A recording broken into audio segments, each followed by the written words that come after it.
আসসালামু আলাইকুম ওরহমতুল্লাহি ওবরাকাতু।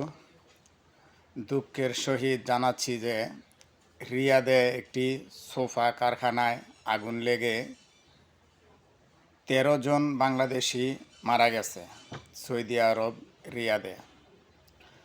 আল্লাহ পাক তাদেরকে জান্নাত নসিব করুন এবং এদের পরিবার পরিজনকে ধৈর্য ধারণ করার তৌফিক দান করুন, আমিন। আরেকটা জিনিস বলতে চাই, যারা বিদেশে মারা যায় এদের বেশিরভাগ লাশই ময়না তদন্ত করা হয় না। যে কোনোভাবে মারা যাক তারা এটাকে স্বাভাবিক মৃত্যু দিয়েই চালিয়ে দেয়। আরেকটি জিনিস হলো, বাংলাদেশে যখন আসে তখন বেশিরভাগ লাশের মাত্র ৩৫,০০০ টাকা দেওয়া হয়।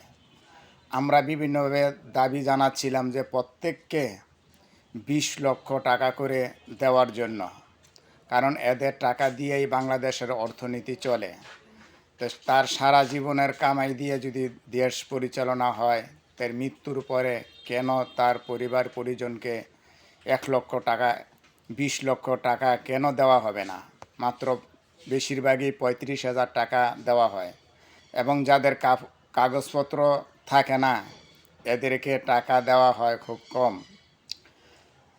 তো কাগজপত্র থাকার না থাকার কারণ তো হইল দালালরা।